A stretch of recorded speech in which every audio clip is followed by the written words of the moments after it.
So hello mga kalingap, papagpalang tanghali po sa lahat. Welcome po sa aking channel mga kalingap.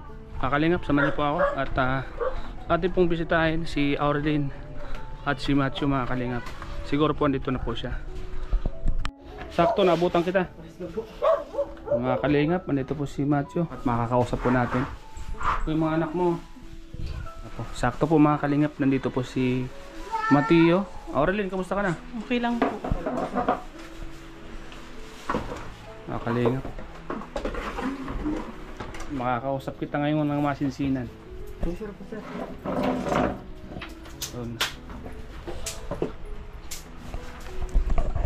So ayan mga kalingap, sakto po mga kalingap, nandito tayo kila Matthew, asawa po ni Aurelyn. Ito na po yung kahilingan ninyo para sa kalinawan po ng lahat. At tatanungin din po natin si Matthew kung ano po yung mga nangyari, kung ano yung punot dulo ng mga nangyari sa bahay nila, kung bakit nabasag yung salamin. Sana masagot niya lahat ng ating mga itatanong mga kalingap. So ano nga po nangyari, bakit ganito yung nangyari doon sa bahay nyo? Gusto kong malaman kung ano yung mga nangyari. Ano bang nangyari, bakit umantong kayo sa ganun?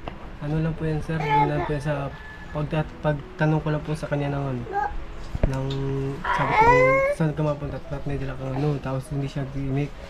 Ngayon po syempre po ako alam ko po may tama po ko ng anak doon, aminado po ako doon, pero hindi po patungkol po doon talaga yung pangyayari na kung bakit po nabasag yung salamin. Ano lang po yan, yung nagtatalo po kami dalawa, syempre pumasok po yung kapatid ko, hindi niya man po alam kung talaga yung pangyayari kung bakit kami nagtatalo agad-agad. Ngayon po, siyempre, ako man po si alam ko po may pagkakamali din po ako na na hindi po kami nagkakaunawaan. Pero kaya po namin ngayon yun, kung hindi lang po talaga may nangingialam.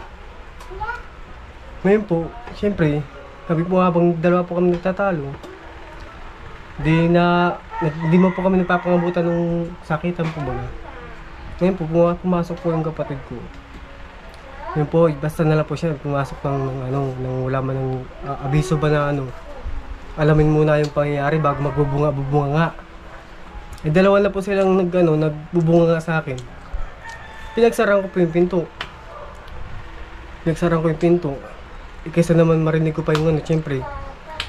Dalawa po sila magulang ko po tsaka siya. Nagbubunga sila sa akin dalawa. Siyempre po, sino susundin ko dun sa dalawa pares po sila nag-iingay-ingay. Hindi, ang ginawa ko na lang po, sinarado ko po yung pinto. Pagkasarado ko po, naroon pa po sa labas. Nagbubunga nga pa. Aminado po kung inano ko po siya ng suntukan, pero hindi po ko akatualing sumuntok kagad sa kanya. Na sinuntok ko kagad siya. Hindi sa nanggaling unang first move na sa kanya po. Ngayon po, lumaban po ako. Aminado po ko na naghamon po ko sa kanya pero hindi ko po talagang ako yung unang sumuntok. Kasi syempre, dala po ng pressure po baga ako. Doon po sa pangyayari may pressure po ako. Hindi lang po talaga naintindihan na bago po sila pumasok dito sa namin ng pagtatalo. Alamin po muna nila kung bakit ganun, bakit ganyan. Hindi yung basta-basta na lang sila papasok. Kaya nga po kami humiwalay. At tayo po namin po talaga makipisan. At ang hirap po talaga. Yung desisyon niya po, nababali. Nababali po talaga pag yung nangingialam. Aminado na po ko talaga may pagkakamali ako doon. Ano ko man po yun tanggap ko po yun. Ang ngayon ko lang po talaga, yung palagi po kaming yung palagi papakailaman po baga sir. Bad trip po sa ganun sir. Patungkol naman po sa away po namin dalawa ni Aurelyn, naghingi na po ako ng sorry dyan. Napatawad naman po niya ako. May sulatan mo pa kami dyan sa barangay man po. Kung doon po sa patungkol sa ganun, nasa barangay out po sa po yung pag-usap po namin na may kasulatan po kami na hindi ko man po talaga wala po sa isip ko yung saktan po siya. Tsaka naayos po namin. Naayos na yung tapos yung patungkol naman po din sa Aurelyn. Yung patungkol naman po din sa salamin. Dalawang beses po binasag ng kapatid ko. Ano nga ba nangyari yun? Yung pagbasag ng salamin? Pwede bang ikwento sa Una amin? po, nag-inom siya sa labas. Magwawala dyan sa kabila, sa loob. Magwawala. Binato niya yung isang salamin. Nagpunta ako dun sa, binato niya yung isang salamin. Pinayagan ko, sabi ko, ayos lang sa akin. Siguro, lasing lang siguro. Una pa lang yun. Unang bato pa lang po yun, isang salamin Bali, pangalawa na. Pangalawang bisis na po yan. Pinagbigyan ko po siya noon.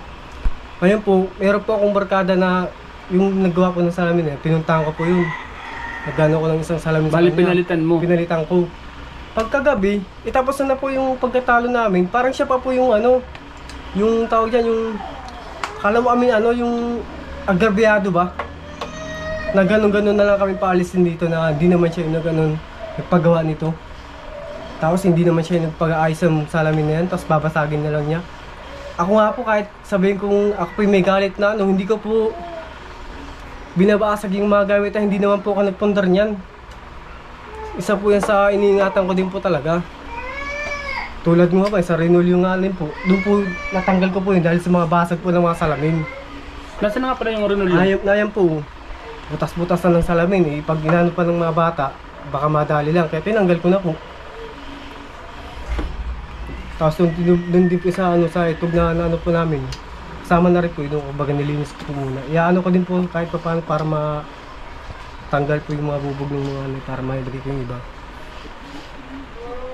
Basta yun na lang po sir sa akin. Pero bahala po kayo dun sa damage po talaga dyan sa pinagawa ninyo po. Kung ano Para, po ano sabi niya? Bakit daw niya binasag yung jealousy? Wala man po sa akin response hindi ko man po pwedeng syempre baka sabihin na naman yan. Nagmamalinis ako masyado. Ba nga? Anong sabi niya? Bakit wala bang sinabi sa'yo na bakit niya nabasag? Wala bang sinabi wala man sa'yo? nga po sir, parang lang. Parang yung trip niya lang baga sir.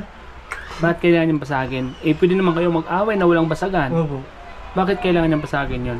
Ewan ko po sa kanya sir. Si Aurelio habang inaatake, binat yun ng martilyo, tumama sa paa. Binaliwala lang ni Aurelio yun. Sabi ni Aurelio, hayaan mo na. Kung iba-iba, ano bagang babae yan? Na ganun-ganun na lang, na tinamaan ng martilyo dun sa paa habang inaatake. Kaya may video man po baga ko sir. Yung nangyari sa pinagawa natin ay masakit para sa akin yun. Okay. Dahil yung mga sponsor na umaasa na maging maayos. Papalitan daw niya yung salamin. Ano lang po niya kasi sa sarili niya, kala niya siguro kaya niyang pasagin, may pambili siya, parang ganun eh. Kasi ako, may mga nagsasabi doon na papalitan sa kanya. Papalitan? Dapat po talaga sir kasi damage niya yun. Ngayon, sana mapanood niya tong video kasi wala naman pala yung kapatid mo dyan. At gusto ko sanang sabihin sa kanya, 2 beses na po yun. palitan niya yung binasag niya kasi hindi naman siya nagpagawa nun. Ayun na galing sa ating mga mahal na sponsors. Hinahanap din nila. Sana mapanood niya to at palitan niya yung salamin na yan. Pag hindi niya napalitan, pupunta tayo ng barangay para gumawa tayo ng kasulatan doon. Kasi 2 beses na palang ginawa. Opo sir. Nawala naman po yung pangyayari sa amin. Pwedeng pangatluhan yan mamaya yung naman ng isang basagan para magkaroon tayo ng kasulatan na susunod magkaroon man ng away-away sa inyo, wala siyang babasagin dito para maging maging maayos, di ba? Yung nga po yung sinasabi ko eh. Tsaka kung may mga nangyayari dito sa inyong pamilya, pwede niyong pag-usapan yung dalawa kasi unang-una si Aurelien baga may sakit. Alam mo naman yan, di ba? Asawa mo yan. At kung may mga konti kayong mga problema kayong dalawa, mag-asawa, pag-usapan nyo ng masinsinan kasi unang-una makapigtuhan yung mga anak nyo. Kasi yun nga, di ba? Nakita mo naman yung vlog ko. Ako, nagalit sa akin yung mga viewers dahil ito nga, pinagalitan ko si Aurelien, pinagsabihan ko, ikaw dapat yung pinagsasabihan ko. Pero wala ka naman dito. Kaya siya yung, kumbaga siya yung pinagsabihan ko. Pero ngayon, na nandito ka, yun lang payo ko sa'yo pag may mga problema kayong mag-asawa. Kasi okay lang sana kung walang sakit yung asawa mo, di ba? Alam mo naman yung sakit niya, biglang naninigas, stress. Pag na-stress ako yan, siyempre, bigla na lang bagang nangingisay. So ikaw na lang bilang isang padre di pamilya, ikaw na lang yung mag-adjust, ikaw na lang yung ingatan mo lang yung pamilya mo. Ganun po talaga sir. Yan, yun nga, gusto ko rin sa yung linawin, yung mga nangyari. Ito, sinabi mo na nga yung mga nangyari, sinabi mo naman.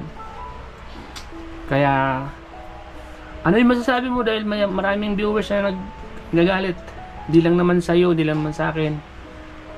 Hindi lang naman kay Aurelien, lahat naman tayo may mga viewers na nakakapanood ng mga vlog natin ay medyo na-disappoint. Ano yung masasabi mo doon? Ano lang po sir, na salain po nila yung ano bago po sila magsalita ng mga pangit. Ay timbang po nila sa ano, parehas po.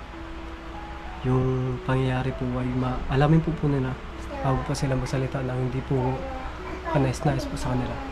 Kasi yung mga nangyayari, di ba, nung unang tawag sa kanya Aurelien, yun nga daw, di ba, nasa labas sila. Kumbaga, kasi nagwawala ka daw. Totoo ba yun? Hindi man sir.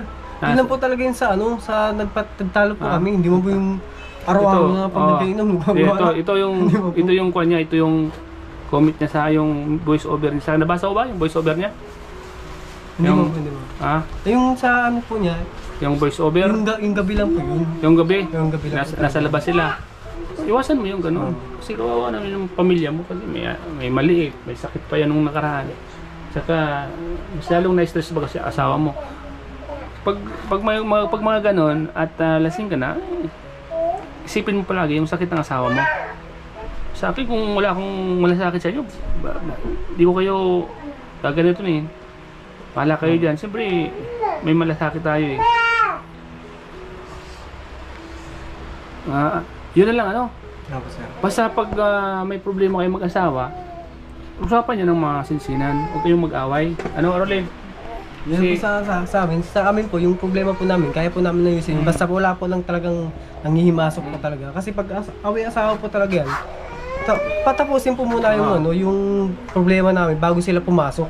Yun po, ang kamalian lang po ay hindi pa po kami napasok na lang po sila. Ayun po talagang ginakaano ko po sa sarili ko po talaga.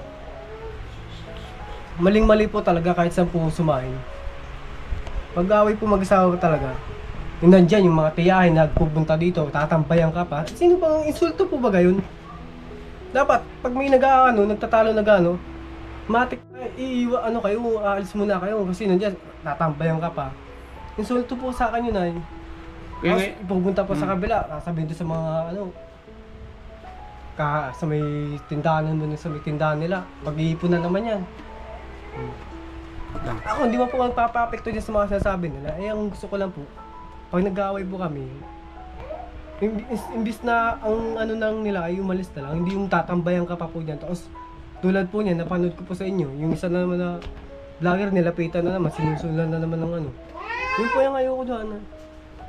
Kaya nakabad trip po doon, talagang sa tutuan po talaga. So yun, Matthew, Matthew, ano gawin mo, ano? Sana yung mga nangyari ay huwag nang maulit, ano? Basta yung ito, yung sasalamin, sana mapunod ng kapatid mo to, at kung andyan yung kapatid mo, susunod pag bisita ko sa inyo, kausapin ko siya. Talagang pabayaran mo sa kanya, parang hindi po talaga ganun-ganun na lang. Yun naman talagang gagawin ko, wala siya dyan. Pag nandyan siya at nabutang ko, kakausapin ko rin siya. Para, kasi, kailangan mapalitan yan. Palitan ng bago yan. Kung ano yung binasag niya, yun din yung palitan niya. Para, matuto siya, di ba? Di susunod, may babasagin naman. Pag, may babayaran naman siya. Para, susunod na kung may gagawin man siya, mag-aalangan na siya kasi magbabayad din naman siya. Pababayaran natin sa kanya. Di ba, Aurelien? Kasi ngayon, gusto kong gusto kong maging kwan kayo, maging maayos kayo. Kasi yun naman yung dapat. Kasi unang may sakit ka. Yan. Ayos ba yun sa'yo, Aurelien? Okay lang po. Ha? Okay lang po. Ayan, Matthew, pag may mga problema dito sa loob ng bahay nyo, mag-usapan nyo lang mag-asawa. Magkuhan kayo, mag-intindihan kayo. Isipin mo lang palagi may sakit yung asawa mo. Naninigas, ikaw lang naman mahirapan pag nagkakasakit yan, di ba? Wala naman di bang mahirapan, di naman ako. Ikaw naman mahirapan, ikaw naman mag-iisip niyan. Palita ko, sabi, kuha ka daw, itong magsisilos ka daw. Ay, di man po sir, di ko pinaano sa utak ko yung ganun. Bakit sabi ni wala ko sa ano ko yung magsisilos ka daw? Ba't ka pa magsisilos, iyang asawa mo yung may nararamdaman niya? Baka dinadamdaw niya po talaga. Huwag kang... Hindi man po. Nagsasalta po hanggang pero hindi po rekta po talagang yung inaano ko, yung... Huwag na magsilos kasi asawa mo, 3 anak niya, magsisilos ka pa, di ba? Bahay lang ako. Oo. Aurelin, ano Aurelin? Nasa bahay lang pati ako. Saka may sakit ka na? Sino pa naman ang lalaking huwag interest yan na may sakit baga? Kahit naman na sino mag-alangan, maawa pa. Kasi may sakit na si Aurelin. Kaya yun, mahal mo na lang ang pamilya mo. Ano? Kaya nga pala, Aurelin, di ba tulad ng sinabi ko sa'yo, bibigyan kita ng gamot. Ito. May bili ako ng gamot. Ito yung mga Mabasag yan ha. gamot para sa kwan mo. Gamot sa sakit mo. Ito. Ito, ang dami oh. Yung binigay mo lang sa akin resita. Ito, ikaw nang bala mag-kwan ito, kung ano ito ah. Kasi yung binigay mo resita, kawan mo Matthew. Yan, yung binigay mo sa akin resita, basta kuha na lang yan oh. Binili ko na lang ng ganito, gamot mo. Kasi importante ito yung hindi ka narilipasan ng gamot. Di ba? Opo. Para di ka atakin. Sa iwasan mo ang stress. Kaya number 1, iwasan mo ang stress ha. Basta Salamat po. sa gamot mo, huwag kang mag-aala kung bibili. Tapos bigas niya, mayroon pa naman kayong bigas, di ba? Kasi galing, nagsimba kayo, di ba? Nakita ko kayo doon sa simbahan. Oo. Nakita ko kayo doon. Maganda yun na pagsimba kayo. Para iwas stress. Kuan mo lang. Basta isipin mo palagi yung ginagawa mo, paghahanap buhay mo para sa pamilya mo, no? At alam mo naman, ang hirap ng buhay ngayon. Yung ibibili mo ng alak, ibili mo ng mga tinapay sa mga anak mo. Matutuwa pa yan. Bili mo ng ulam nyo. Bili mo ng kung anong makakain nyo sa loob. Wala ka pang isipin, makikita mo yung anak, tuwang-tuwa pa, di ba? Kaysa ikaw ang nagiinom, ikaw lang nagsasaya. Yung mga anak mo nagugutom, may sakit pa, di ba? Kaya ba ng konsyensya mong maatim yun, di ba? Makita mo yung mga anak na may sakit, malungkot, samantalang ikaw uminom, nagpapakasaya ka, di ba? Eh, bili mo ng tiba, ipagsalusaluhan nyo, magkapi-kapi kayo, gatas, di ba? Sama-sama pa kayo. Payong ka yun, payong kaibigan yun. So, ayun, yun mga kalingap, sana po ay unawaan at intindihan nyo po yung mga sinabi ni Matthew. Sa lahat po ng viewers natin dyan, and salamat po sa mga nakaunawa mga kalingap. Sa mga di naman po nakaunawa, wala naman po kami magagawa doon mga kalingap. Choices nyo po yan mga kalingap. At lahat naman tayo ay may kanya-kanyang mga opinion.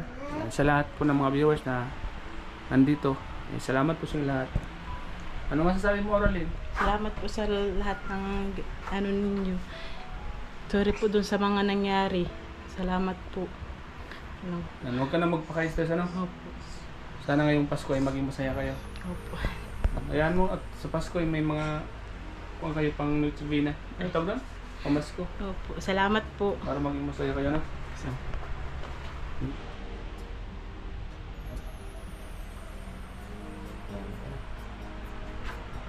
Salamat.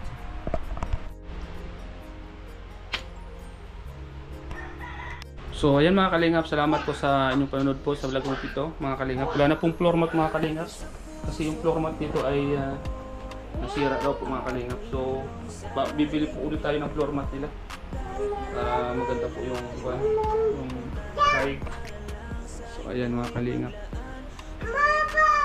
Huwag na kayo mag-away Sa pamilya, natural yung nag-away pero huwag yung seryosohin. Kampuhan, pag ang isa mainit, maglaylo ang isa.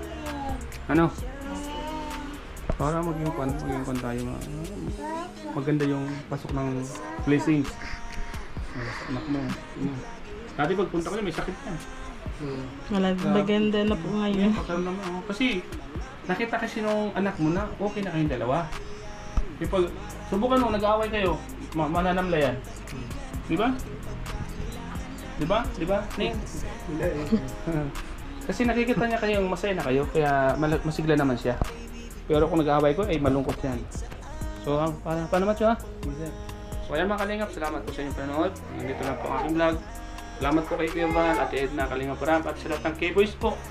Salamat po sa inyong panonood sa aking vlog na ito. Salamat po sa mga sponsors po na patuloy na tumutulong kila Aurelin. Yan, ingat po kayo palagi. God bless po. This is Labi po mga kalingap. Bye na, Aurelin. Bye po. Matthew.